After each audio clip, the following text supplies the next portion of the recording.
Acteur de la culture locale et de la musique, nous recevons Martin Costaz, auteur, compositeur, interprète originaire d'Aix-les-Bains. Bonjour Martin. Bonjour. Bienvenue dans nos studios. Ce n'est pas la première fois pour toi ici. Nous t'avions reçu à l'occasion de la sortie de Saison froide. On se souvient, c'était ça.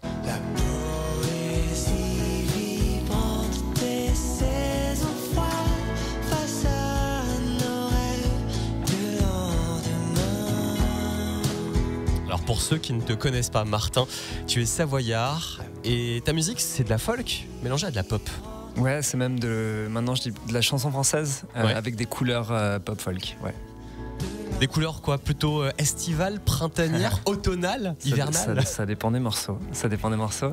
Ouais, des couleurs.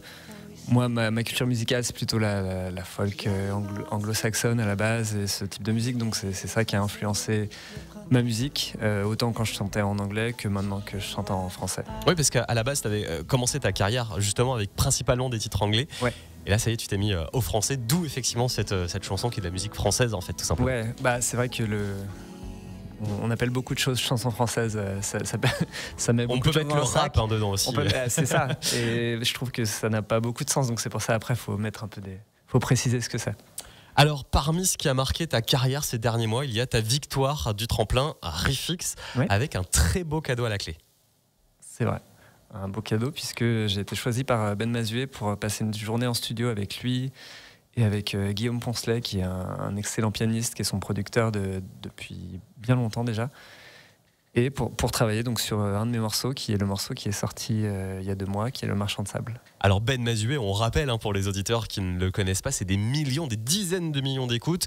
C'est une carrière maintenant avec, ça fait bien plus de 7 ans au moins qu'on le connaît. Ça y est, j'arrête de penser, je vais courir, je vais marcher. Stop, allez, j'arrête de me presser, je vais courir, je vais marcher, je vais sourire. Alors comment a été cette collaboration avec Ben Mazué? Est-ce que tu avais un petit peu peur justement avant de te rendre en studio avec lui? Bah, il y a toujours une petite appréhension. Après, j'étais plutôt à l'aise quand même. Et puis ça s'est bien passé. Mais c'est vrai que quand on va, en plus pour moi, c'est quelqu'un qui représente beaucoup, en tout cas en termes de chansons françaises. C'est vraiment quelqu'un qui m'a donné envie de retourner vers le français.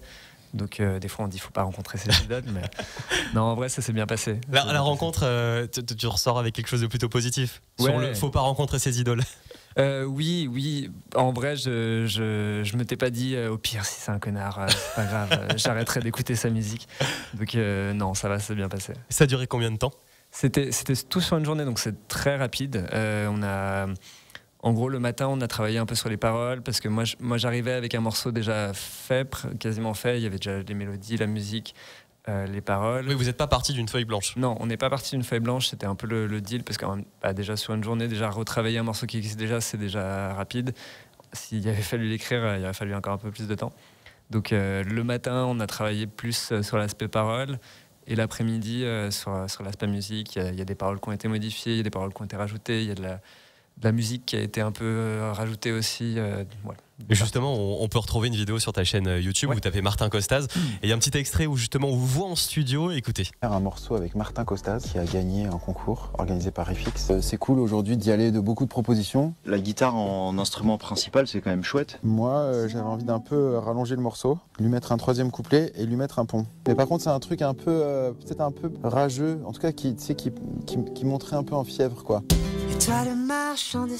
C'est quoi ce moment justement qu'on vient d'entendre? C'est la 2e partie de la journée où vous avez touché un peu plus à la musique. Ouais, c'est ça. On était dans le studio de Guillaume Poncelet justement, et on a décidé. Après, voilà, il n'y a rien qui était décidé, c'était des propositions. Si chacun en fait ajoute sa petite pièce au truc, sa petite idée, on essaye, on teste. Après, je t'avoue que justement, peut-être moi étant l'artiste débutant, j'étais très content déjà qu'il s'intéresse à ma chanson et que potentiellement j'étais là pour prendre un peu tout ce qu'il pouvait me proposer. J'allais pas dire non, mais là on va. Tu sais pas ce que tu fais, on va garder le morceau qui m'y est.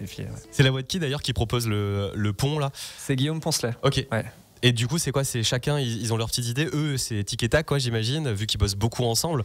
Et ils se complètent. Et toi, Ouais. t'es là, t'écoutes, tu te fais ah ouais. Ouais, ils ont clairement leur réflexe de travailler ensemble où lui il va te dire parce que c'est pas toujours facile de dire avec des mots ce qu'on veut en musique et du coup ils arrivent à se comprendre assez rapidement et c'est vrai que ça marche bien comme ça. Et toi, tu vas pas trop justement t'écraser en disant waouh, c'est quand même deux grands noms de la musique.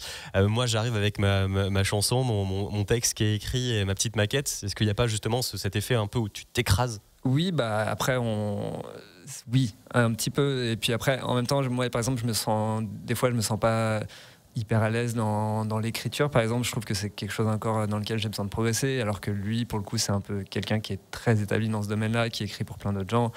Donc je suis là, en vrai je suis là pour écouter, je suis là pour absorber, je fais un peu l'éponge et puis j'essaie de prendre ce qu'il y a à prendre de l'expérience. Et du coup, tu ressors comment? Et bah j'étais déjà avec un super morceau. Ouais. T'as dormi la nuit après? Tu rêvais pas du truc? Non, ça va, ça s'est bien passé. Mais ouais, déjà avec un super morceau parce qu'on a finalement on a quand même beaucoup gardé de ce qui a été fait cette journée. Ça a été retravaillé derrière parce que moi j'ai travaillé avec quelqu'un d'autre sur l'ensemble de l'EP. Mais on a gardé quand même beaucoup de ce qui a été fait sur cette journée. Alors justement, le marchand de sable, ça parle de quoi? C'est quelqu'un qui vient nous endormir le soir? C'est ça.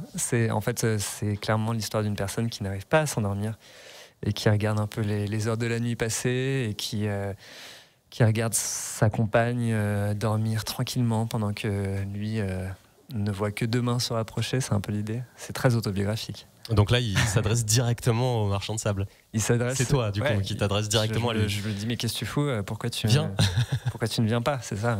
Ouais. Alors justement, c'est le premier extrait d'un projet qui va sortir cet été. C'est ça, ouais, d'un EP, mon deuxième EP qui va sortir et qui s'appellera Les rêves des autres, et qui va sortir fin août normalement. Donc on est pas mal dans le monde de la nuit, le marchand de sable, les rêves. Ouais, c'est marrant parce que j'avais pas pensé, j'avais pas fait pas ça l'idée de base. Non mais j'avais pas réalisé, c'est en le faisant écouter une fois que c'était un peu fini, qu'on avait déjà tous les morceaux, qu'on avait le titre de l'EP et en faisant écouter un peu aux gens pour voir ce qu'ils en pensaient. Quelqu'un m'a dit ah ouais c'est super, j'adore qu'il y ait un thème transversal à tout l'EP et tout, et j'avais pas remarqué, j'avais pas fait exprès et en plus du coup ça collait avec le titre qui est le titre d'un autre morceau aussi. Donc tant mieux quand ça se fait comme ça. Les rêves des autres, du coup, c'est qui ces autres? Donc comme je disais, c'est le titre d'un morceau qui parle un peu de ces moments dans la vie, des fois, on va dire dans la vie, ça peut être la vie scolaire, la vie professionnelle, surtout quand on commence, où on a l'impression on se demande si on fait vraiment ce dont nous on rêve, ou si c'est ce que les autres rêvaient pour nous, ou que ça peut être la société, des fois la famille, ça peut être plein de choses. Donc est-ce qu'on fait est-ce qu'on réalise ses rêves à soi ou est-ce qu'on réalise les rêves des autres? Justement, musicalement, donc là on est plutôt sur le texte, musicalement, à quoi on peut s'attendre dedans? Ta musique elle est légère, elle est planante, est-ce qu'on va s'envoler là aussi? Est-ce qu'on va aller dans différentes villes avec des références un petit peu partout? Ouais, il y a un peu de... Il y a quelques petites notes d'Americana, un peu country, dans cette EP, peut-être un peu plus que sur celui d'avant. Et c'est relativement, ouais, comme tu dis, c'est relativement chill et planant. Je sais pas, c'est pas le mot, mais c'est dans ces eaux-là. Hormis la collaboration avec Ben Mazué sur Le Marchand de Sable, est-ce que tu bosses tout seul? Non, je bosse pas tout seul. Souvent, le procédé, c'est que moi, j'essaie d'écrire et de composer de mon côté. Et quand j'arrive à ce qui me paraît satisfaisant, je vais voir des gens, je vais toquer à des portes et je vais dire est-ce que tu voudrais travailler avec moi pour produire cette EP? Et du coup là sur cette EP, c'est le premier où je bosse de A à Z. Alors il y a quelqu'un qui a produit musicalement les chansons qui s'appelle Sylvain Texier, qui est plutôt basé sur Rennes lui. Et c'est aussi la première fois où je bosse de A à Z avec un petit label local qui s'appelle 1DG Label. Et donc je bosse beaucoup en collaboration avec David Grumel sur Annecy, qui est basé sur Annecy, et ce qui est très agréable quand on a été tout seul, de passer à travailler avec quelqu'un, c'est très agréable. Pourquoi? Parce qu'on se perd quand on est tout seul? Ouais, on se perd. Alors c'est pas qu'on se perd, pas forcément, c'est juste que à deux, comme dirait l'autre, tout seul on va vite et à plusieurs on va loin. Il y a un peu de ça, c'est qu'il y a une synergie qui se crée. À deux, on a déjà 2 fois plus d'énergie à mettre dedans. On a potentiellement, lui après il a des réseaux, une expérience qui fait qu'il va réussir à avoir des choses que moi j'aurais pas pu avoir tout seul. Humainement aussi, c'est quand même hyper difficile d'être tout seul et c'est hyper chouette de pouvoir avoir quelqu'un sur qui se reposer un petit peu, mais aussi avoir des conseils, ne serait-ce que quand on est tout seul et qu'on se demande est-ce que c'est bien ce que j'ai fait, à part soi-même et ses potes qui vont dire que c'est bien parce que c'est tes potes. C'est difficile d'avoir un retour. Vous restez avec nous dans quelques instants. Le live, le marchand de sable de Martin Costas, talent Radio Mont Blanc, talent local.